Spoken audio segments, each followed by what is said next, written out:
India voice, आपकी सोच, आपकी आवाज। नमस्कार, आप देख रहे हैं इंडिया वॉइस और मैं हूं आपके साथ पुष्पेंद्र चौधरी। बुलेटिन की शुरुआत करेंगे बड़ी और अहम खबर के साथ। इस वक्त की बड़ी खबर आपको बता देते हैं। सीएम योगी आज जेवर एयरपोर्ट जाएंगे। सीएम योगी का दिल्ली दौरा है। दिल्ली के बाद सीएम योगी जेवर एयरपोर्ट जाएंगे और दिल्ली में बीजेपी अध्यक्ष से मुलाकात करेंगे। कई केंद्रीय मंत्रियों से भी सीएम योगी आदित्यनाथ मुलाकात कर सकते हैं। वहीं मंत्रिमंडल विस्तार को लेकर सीएम का ये दौरा काफ़ी ज़्यादा अहम माना जा रहा है। तो सीएम योगी का आज दिल्ली दौरा है। दिल्ली से सीधे वो जेवर एयरपोर्ट पहुंचेंगे, वहां पर तैयारियों का जायजा लेंगे और दिल्ली में बीजेपी अध्यक्ष से भी सीएम योगी मुलाकात करेंगे। वहीं मंत्रिमंडल विस्तार को लेकर भी सीएम का ये दौरा काफ़ी ज़्यादा अहम माना जा रहा है। तो सीएम योगी का आज दिल्ली दौरा है। दिल्ली दौरे के बाद सीएम योगी जेवर एयरपोर्ट जाएंगे, वहां पर तैयारियों का जायजा लेंगे और आज दिल्ली में बीजेपी अध्यक्ष से भी सीएम योगी आदित्यनाथ मुलाकात कर सकते हैं।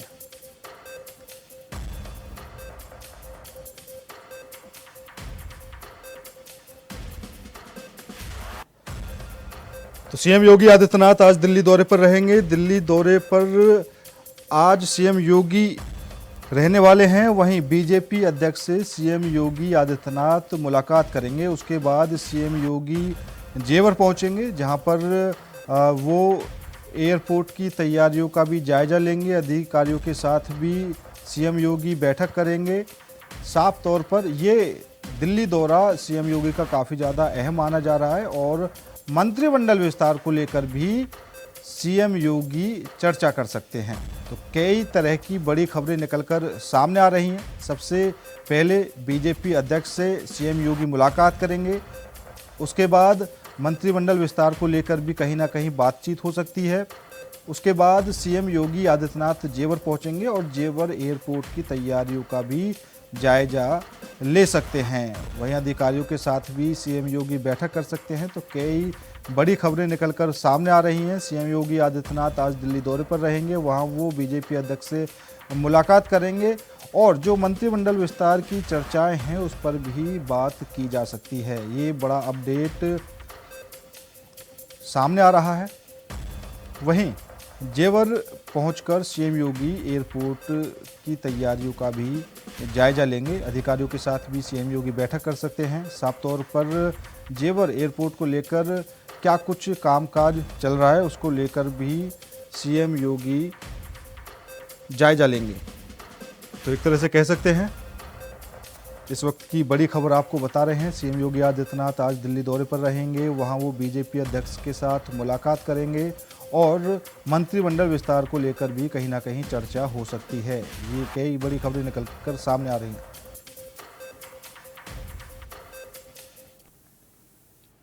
तो एक और बड़ी खबर आपको बता देते हैं। सीएम योगी आदित्यनाथ ने प्रदेशवासियों को चिट्ठी लिखी है। सीएम योगी ने विशेष चिट्ठी लिखी है। योगी की पाती, साइबर अपराध से सतर्क रहने का सीएम योगी ने साफ तौर पर संदेश दिया है।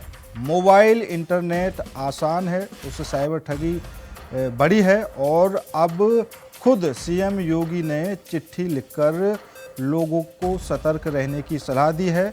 यूपी में अब 75 जिलों में साइबर थाने और हेल्प डेस्क होंगे। वहीं ओटीपी और व्यक्तिगत जानकारी किसी से साझा ना करें। साफ तौर पर सीएम योगी ने प्रदेशवासियों को चिट्ठी लिखी है और साइबर अपराध के खिलाफ सतर्क रहने की सलाह यहां पर सीएम योगी ने दी है। वरिष्ठ नागरिकों को विशेष तौर पर जागरूक करने की अपील सीएम योगी की तरफ से की गई है। सीएम योगी आदित्यनाथ ने प्रदेशवासियों के लिए विशेष चिट्ठी योगी की पाती लिखी है, जिसमें उन्होंने साइबर अपराध से सतर्क रहने का संदेश दिया है। चिट्ठी में सीएम ने कहा कि मोबाइल और इंटरनेट ने जीवन को आसान बनाया है, लेकिन साथ ही साथ साइबर ठगी के मामले भी तेजी से बढ़े हैं। उन्होंने बताया कि सरकार ने साइबर अपराध रोकने के लिए बड़ा नेटवर्क तैयार किया। 2017 से पहले यूपी में सिर्फ 2 साइबर थाने थे, लेकिन अब सभी 75 जिलों में साइबर क्राइम थाने और हेल्प डेस्क मौजूद है। सीएम योगी ने स्पष्ट किया कि डिजिटल अरेस्ट जैसा कोई कानून में प्रावधान नहीं है और पुलिस या सुरक्षा एजेंसियां वीडियो कॉल या सोशल मीडिया के माध्यम से ना गिरफ्तारी करती है और ना ही पैसे मांगती हैं। उन्होंने नागरिकों से व्यक्तिगत जानकारी और OTP किसी से साझा न करने और 1930 हेल्पलाइन पर जल्दी शिकायत करने की अपील की है। विशेष रूप से वरिष्ठ नागरिकों को जागरूक करने का भी साफ तौर पर सीएम योगी ने संदेश दिया है।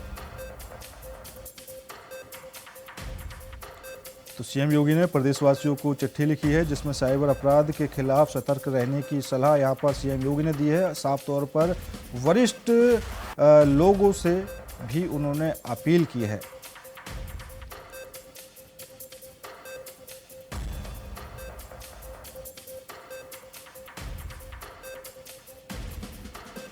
तो साइबर अपराध से सतर्क रहने का साफ तौर पर सीएम योगी ने संदेश दिया है और प्रदेशवासियों से अपील की है। उन्होंने कई बातें कही। उन्होंने कहा कि मोबाइल इंटरनेट से जीवन जरूर आसान बन गया है, लेकिन जो साइबर क्राइम के मामले हैं उनमें भी बढ़ोतरी देखने को मिली है। पहले 2 जिलों में साइबर थाने हुआ करते थे और अब सभी 75 जिलों में साइबर थाने होंगे। OTP और व्यक्तिगत जानकारी किसी से साझा ना करें। यहाँ पर सीएम योगी साफ तौर पर वरिष्ठ नागरिकों को भी विशेष तौर पर जागरूक करते हुए नजर आए। उन्होंने प्रदेशवासियों को चिट्ठी लिखी और साइबर क्राइम के खिलाफ सतर्क रहने की यहाँ पर सलाह दी गई है। और इसी खबर पर ज्यादा जानकारी के लिए हमारे संवाददाता अनुराग तिवारी हमारे साथ जुड़ चुके हैं। अनुराग, क्या वाकई उत्तर प्रदेश के अंदर जो साइबर अपराध हैं वो इतने बढ़ने लगे हैं कि खुद मुख्यमंत्री योगी चिट्ठी लिखकर प्रदेशवासियों से सतर्क रहने की अपील कर रहे हैं? लगता है अनुराग से हमारा संपर्क टूट गया है। दोबारा जुड़ने की कोशिश करेंगे, लेकिन सीएम योगी ने प्रदेशवासियों को चिट्ठी लिखी और सतर्क रहने की सलाह भी यहाँ पर दी गई है। जिस तरीके से साइबर अपराध बढ़ रहे हैं उसको देखते हुए सीएम योगी ने खुद प्रदेशवासियों से सतर्क रहने की अपील की है और वरिष्ठ लोगों से भी सतर्क रहने की अपील की है और जागरूक करने की भी अपील यहाँ पर की गई है। सीएम योगी ने प्रदेशवासियों को चिट्ठी लिखी। चिट्ठी में उन्होंने लोगों से सतर्क रहने की अपील की है। साफ तौर पर उन्होंने कहा कि मोबाइल और इंटरनेट ने बेशक जीवन को आसान बना दिया हो, लेकिन कहीं ना कहीं जो साइबर अपराध हैं उनमें भी बढ़ोतरी देखने को मिली है। और इसी खबर पर ज़्यादा जानकारी के लिए हमारे संवाददाता अनुराग हमारे साथ जुड़ चुके हैं। अनुराग, क्या उत्तर प्रदेश में वाकई जो साइबर अपराध हैं उनमें इतनी बढ़ोतरी देखने को मिल रही है कि खुद सीएम योगी चिट्ठी लिखकर लोगों से सतर्क रहने की अपील करते हुए नजर आ रहे हैं?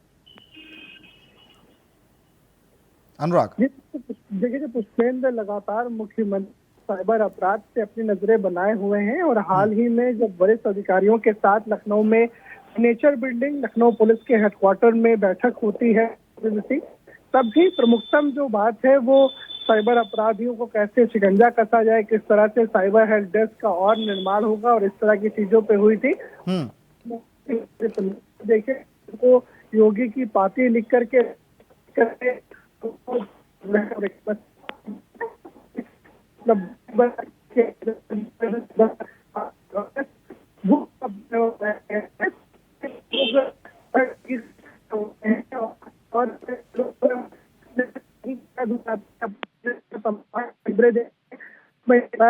ठीक है अनुराग, ज्यादा जानकारी साझा करने के लिए आपका बहुत बहुत धन्यवाद। तो सीएम योगी ने साइबर अपराध से सतर्क रहने के लिए लोगों से अपील की है। तो एक और बड़ी खबर आपको बता देते हैं। माघ मेले में आज से पंचकोसी परिक्रमा की शुरुआत हो चुकी है। अखाड़ा परिषद के साधु संत इस परिक्रमा में शामिल होंगे और प्रमुख तीर्थ स्थलों का भ्रमण करेंगे। संगम घाट पर पुलिस की चेकिंग भी देखने को मिली। माघ मेले के अवसर पर आज से पंचकोसी परिक्रमा की शुरुआत हो चुकी है। इस परिक्रमा में अखाड़ा परिषद के साधु संत भी शामिल होंगे। साधु संत प्रमुख तीर्थ स्थलों का भ्रमण करेंगे और धार्मिक अनुष्ठान संपन्न करेंगे। संगम घाट सहित अन्य महत्वपूर्ण घाटों पर पुलिस ने सुरक्षा और चेकिंग बढ़ा दी है ताकि श्रद्धालुओं की सुरक्षा सुनिश्चित की जा सके। स्थानीय प्रशासन ने यातायात और भीड़ नियंत्रण के लिए विशेष इंतजाम किए हैं। मेला क्षेत्र में स्वास्थ्य और आपातकालीन सेवाओं की भी पूरी व्यवस्था की गई है। परिक्रमा और माघ मेले में बड़ी संख्या में श्रद्धालु भाग ले रहे हैं। तो आज से पंचकोसी परिक्रमा की शुरुआत हो चुकी है। माघ मेले में अखाड़ा परिषद के साधु संत इस परिक्रमा में शामिल होंगे और उसी के मद्देनज़र पुलिस ने सुरक्षा भी बढ़ा दी है। अखाड़ा परिषद के साधु संत आज शामिल होंगे। तो पंचकोसी परिक्रमा की आज से शुरुआत हो चुकी है। संगम घाट पर पुलिस ने सुरक्षा बढ़ा दी है और पुलिस का चेकिंग अभियान भी देखने को मिला। इस परिक्रमा में साधु संत भी शामिल होंगे। तो माघ मेले में आज से पंचकोसी परिक्रमा की शुरुआत हो चुकी है और पुलिस ने भी सुरक्षा के इंतजाम किए हैं, सुरक्षा को बढ़ा दिया है। घाटों पर पुलिस की चेकिंग भी देखने को मिल रही है। वहीं आज अखाड़ा परिषद के साधु संत भी परिक्रमा में शामिल होंगे, जिसके मद्देनज़र पुलिस का सुरक्षा अभियान भी तेज हो चुका है और जगह जगह घाटों पर चेकिंग की जा रही है। सुरक्षा के पुख्ता इंतजाम कर दिए गए हैं। माघ मेले में आज से पंचकोसी परिक्रमा की शुरुआत हो चुकी है। और इसी खबर पर ज़्यादा जानकारी के लिए हमारे संवाददाता शोएब रिजवी हमारे साथ जुड़ चुके हैं। शोएब, आज से परिक्रमा की शुरुआत हो चुकी है, क्या कुछ माहौल देखने को मिल रहा है? देखिए, अब मेला किसी पौष पूर्णिमा के स्नान के साथ इसकी शुरुआत हो गई है। अब मेला पर इस तरह के तमाम आयोजन शुरू हो चुके हैं। 15 फरवरी तक ये चलेगा। आज पंचकोसी परिक्रमा यात्रा शुरू हो रही है जो 5 दिनों तक चलेगी। आसपास के जो मंदिर हैं वहाँ पर जो साधु संत है जो शामिल होंगे वो दर्शन करेंगे। पहले वो संगम में स्नान करेंगे और अलग अलग दिन अलग अलग इलाकों में जो 5 कोसों में ऐसी परंपरा रही है। पंचकोसी पद यात्रा में जो आसपास के मंदिर हैं वहाँ पे साधु संत करते हैं। सबसे पहले आज के कार्यक्रम में स्नान करेंगे, माँ गंगा से आशीर्वाद देंगे, उसके बाद ये यात्रा शुरू होगी। तो इस तरह के तमाम आयोजन देखने मिलेंगे। और अपने श्रद्धालु की बात करें तो अब श्रद्धालुओं का संगम क्षेत्र में आना शुरू हो चुका है। प्रतिदिन स्नान करने के लिए श्रद्धालु यहाँ पहुँच रहे हैं। क्योंकि जो मुख्य स्नान है इसके अलावा भी श्रद्धालु अब यहाँ पर घाटों पर देखे जा रहे हैं। सुरक्षा के पुख्ता इंतजाम किए गए हैं। शासकीय अमला भी लगातार इस पर नज़र रख रहा है, क्योंकि अब जो अगला स्नान है वो मकर संक्रांति का 14 जनवरी को होगा। उसके बाद मौनी अमावस्या का स्नान है, तो इसको लेकर के इस तरह की तैयारियां भी चल रही हैं। और अब मेला क्षेत्र पूरा गुलजार हो चुका है श्रद्धालुओं से। तमाम श्रद्धालु यहाँ पर पहुँच चुके हैं। साधु संतों का भी आगमन हो चुका है। तो इस तरह से कह सकते हैं कि मेले की अब विधिवत शुरुआत हो चुकी है और मेला में इस तरह के तमाम दृश्य जो हैं वो देखने को मिल रहे हैं। बिल्कुल शोएब, परिक्रमा में साधु संत भी शामिल होंगे और सुरक्षा भी पुलिस की तरफ से बढ़ा दी गई है। दूसरा सवाल ये रहेगा कि जिस तरीके से माघ मेले की शुरुआत हुई, श्रद्धालुओं ने आस्था की डुबकी लगाई, तो अब तक करीबन कितनी संख्या श्रद्धालुओं की पहुंच चुकी है? देखिए, पूरे इस आयोजन के दौरान करीब 15 से 20 करोड़ श्रद्धालु पर संगम नदी पहुँचने का अनुमान है। पहले दिन जब पौष पूर्णिमा का स्नान हुआ था तो करीब 30 लाख लोगों ने ऐसा बताया गया कि स्नान किया है। तो ये सिलसिला लगातार जारी है। कहा जा सकता है कि अब प्रतिदिन हजारों और लाखों की संख्या में श्रद्धालु यहाँ पर पहुँचते हैं तो वो स्नान करते हैं, क्योंकि जो स्नान पर्व है उस दिन बड़ी संख्या में श्रद्धालु पहुँचते हैं। लेकिन इसके अलावा जो मेला क्षेत्र है वहाँ पर कल्पवास भी कर रहे हैं बड़ी संख्या में श्रद्धालु। जो कल्पवासी हैं वो उनकी संख्या भी बड़ी संख्या है। बड़े इलाके में पूरे वो बसे हुए हैं, वहीं पर वो रहेंगे 1 महीने तक। उनके लिए भी इंतजाम किए गए। सुरक्षा के हिसाब से देखा जाए तो 10,000 से ज़्यादा जवान लगाए गए हैं। तो जहाँ पर अब प्रतिदिन श्रद्धालुओं की बड़ी संख्या देखने को मिलती है, आवागमन रहता है। जो कल्पवास करने वाले लोग हैं वो वहीं पर 1 महीने तक रहेंगे। उसके अलावा जो साधु संतों के शिविर हैं उनमें तमाम तरह के कार्यक्रम होते हैं, धार्मिक आयोजन होते हैं, भजन कीर्तन का आयोजन होता है। तो इस तरह के कार्यक्रम देखने को मिलते हैं। ठीक है शोएब, ज़्यादा जानकारी देने के लिए आपका बहुत बहुत धन्यवाद।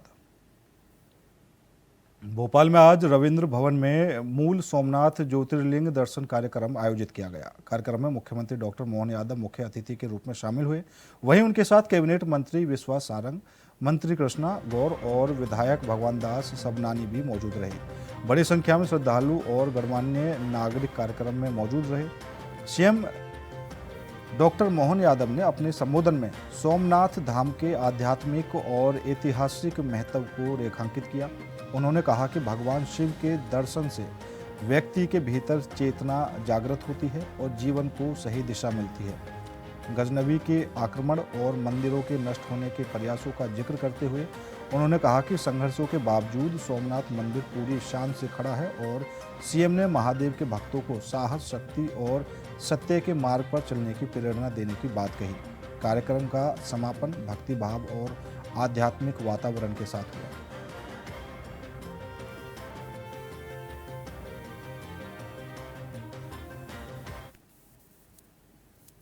भोपाल में मुख्यमंत्री डॉक्टर मोहन यादव ने रविवार की रात यादगार ए शाहजहानी पार्क तलेया स्थित रैन बसेरे का निरीक्षण किया।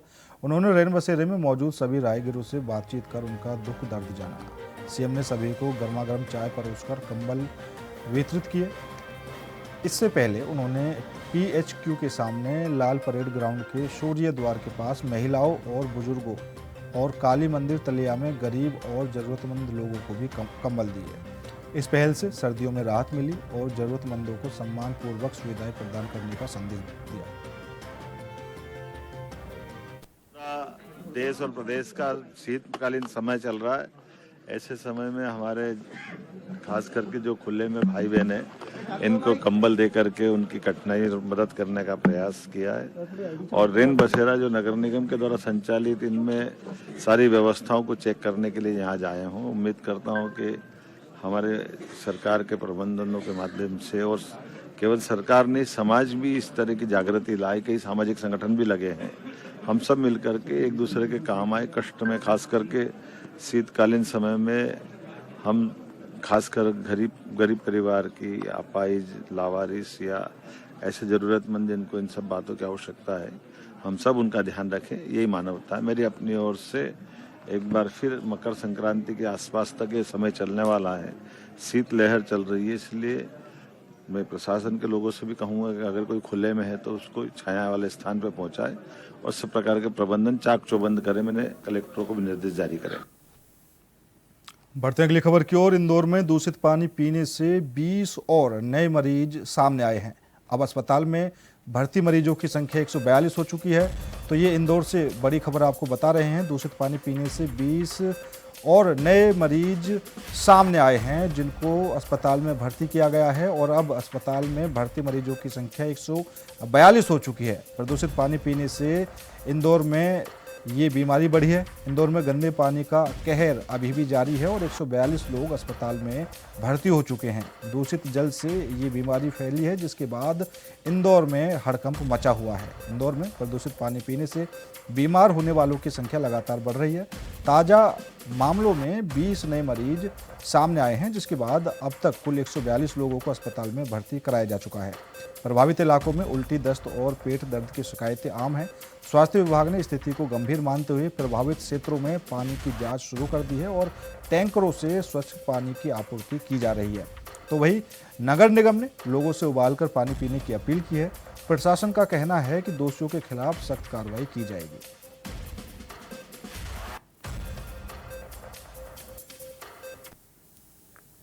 फिलहाल संभल से बड़ी खबर सामने आ रही है, जहां बिजली चोरी के खिलाफ बड़ी कार्रवाई की गई है। संभल से ये बड़ी खबर आपको बता रहे हैं। संभल में बिजली चोरी करने वालों पर छापेमारी की है।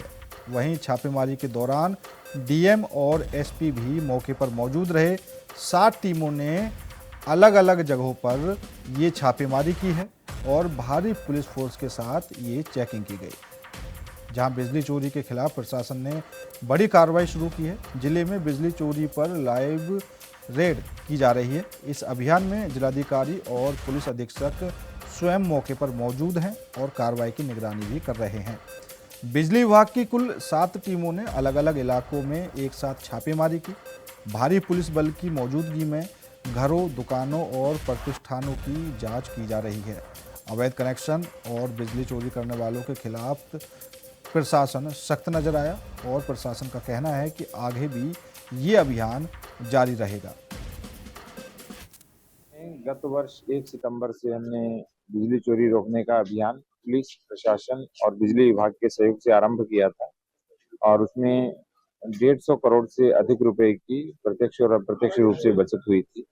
और इसी क्रम में यह अभियान निरंतर चल रहा है और आज राय शक्ति क्षेत्र और सराय तरेन क्षेत्र, जहां लाइन लॉस 50% से अधिक है, उन पॉकेट को आइडेंटिफाई किया गया और उन पर कुछ टीमें बनाई गई और उन टीमों के द्वारा रेड की गई, जिसमें ई रिक्शा अवैध तरीके से चार्जिंग किया जा रहा था, वहां कोई कनेक्शन नहीं था। उसके अतिरिक्त एक मिनी बिजली घर मिला जहां अन्य घरों में बिजली की सप्लाई हो रही थी और अवैध रूप से जो डेयरी है उसका भी संचालन किया जा रहा था। क्योंकि किसी भी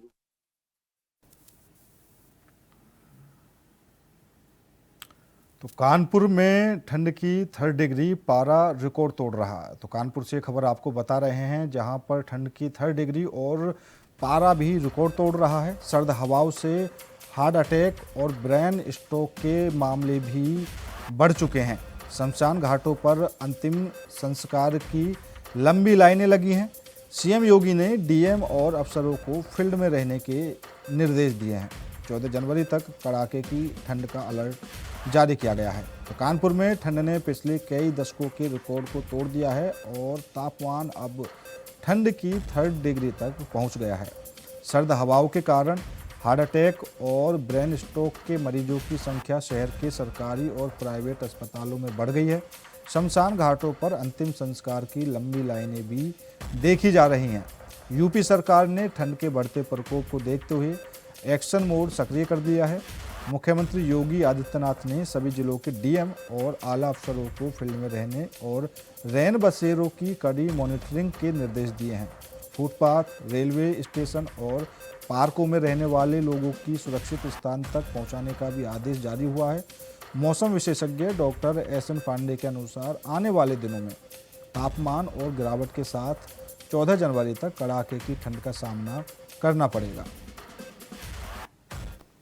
प्रदेश में ठंड का कहर जारी है। अगर कानपुर की बात करें तो कोल्ड वेव और फॉग ने आम लोगों की जिंदगी में सीधा असर डाल रखा है, जिससे लोगों को खासा दिक्कतों का सामना करना पड़ रहा है। इस वक्त हमारे साथ मौजूद है मौसम विशेषज्ञ doctor S N Pandey sir. बातचीत करेंगे। सर, कानपुर में अधिक ठंड पड़ रही है, आगे आने वाले दिनों में किस तरह का मौसम रहेगा? हाँ, बिल्कुल। देखिए, कानपुर में पिछले दिसंबर महीने में भी 7 से 8 दिन प्रदेश में सबसे सर्द दर्ज किए गए हैं। इसी तरह कल भी तापमान 3.2 डिग्री रहा, जो प्रदेश में सबसे सर्द था और पूरे देश में 11वें नंबर पे था। अब जिस तरह से WD आया हुआ था, उसकी वजह से जो ऊंची पहाड़ियां थी हमारी, वहां पर ताजा बर्फबारी हुई है। और जब ताजा बर्फबारी पहाड़ों पर दर्ज होती है तो उसके बाद पूरे गंगा के मैदानी भागों में ये सर्द हवाएं अपना जलवा बिखेरती हैं, जिनकी वजह से सब जगह तापमान गिरते हैं। तो आगे आने वाले दिनों में कानपुर मंडल सहित उत्तर प्रदेश, गंगा के मैदानी भाग और दक्षिण भारत में भी उड़ीसा और झारखंड, बिहार और गुजरात तक सभी जगह तापमान गिरेंगे अगले 24 से 48 घंटे तक, और इसी तरह की सर्दी बनी रहेगी। क्योंकि अभी भी जिस तरह से मॉइस्चर फीड भी आ रहा है पूरे उत्तर भारत में बंगाल की खाड़ी से और अरब सागर से, तो कहीं कहीं बादल भी रहेंगे। सुबह शाम का धुंध, कोहरा, प्रदूषण, ये सारी चीजें बनी रहेंगी। लेकिन दिन चढ़ने पर इसमें थोड़ी राहत मिलेगी और धूप भी निकलेगी। जब धूप निकलेगी तो थोड़ा आसमान साफ होगा, तो लोगों को थोड़ी दिन में राहत मिलेगी। लेकिन इसी के साथ जो हमारे बीमार लोग होते हैं या बच्चे होते हैं, बुजुर्ग होते हैं, उनको भी स्वास्थ्य संबंधी कई दिक्कतें आने की संभावना बनी रहती है। तो लोग सजग रहें, सतर्क रहें। लगातार कार्डियोलॉजी फुल चल रही है और 35 से 40 साल के लोगों को हार्ट अटैक जैसी बीमारियां हो रही हैं। तो लोग सजग रहें, सतर्क रहें और इनर पहनकर बाहर निकलें और मास्क पहनकर भी मास्क का भी प्रयोग करें। सर, कानपुर लगातार प्रदेश में ठंड के मामले में नंबर 1 रहा है। अब जी सर, आने वाले जो दिन हैं उनमें किस तरह का कानपुर में मौसम रहेगा? बिल्कुल 14 जनवरी तक इसी तरह तापमानों में उतार चढ़ाव के साथ सर्दी बरकरार रहने की पूरी संभावना है। जब WD आते हैं तो उत्तर पश्चिमी सर्द हवाएं पर थोड़ा ब्रेक लग जाता है, लेकिन तब बादल और उसी के साथ कोहरा, धुंध, प्रदूषण बढ़ जाते हैं। लेकिन जब ये हवाएं चलती हैं तो कोहरा, प्रदूषण, धुंध छटते हैं, सुबह शाम बने रहते हैं, दिन में थोड़ी राहत मिलती है, धूप निकलती है। लेकिन सर्द हवाएं पूरे गलन पैदा करती हैं और हड्डी कपाने वाली ठंड को बनाए रखती हैं। देखिए, आने वाले दिनों में तापमान गिरेगा, जिसके कारण गलन और भीषण ठंड का सामना लोगों को करना पड़ेगा। इस ठंड में ब्रेन स्ट्रोक और हार्ट अटैक के मरीज भी बढ़े हैं। कानपुर में मौतों का सिलसिला लगातार जारी है। लोग कार्डियोलॉजी पहुंचने से पहले ही दम तोड़ दे रहे हैं। ऐसे में इंडिया वाइज लगातार आपसे अपील कर रहा है कि इस ठंड में अपना ख्याल रखें, जरूरत पड़ने पर घर से बाहर निकलें और गर्म कपड़े पहनकर रखें। कानपुर से कौस्तुभ मिश्रा, इंडिया वाइज। फिलहाल मेरे साथ इस बुलेटिन में इतना ही। बाकी देश और दुनिया की तमाम खबरों के लिए देखते रहिए इंडिया वॉइस।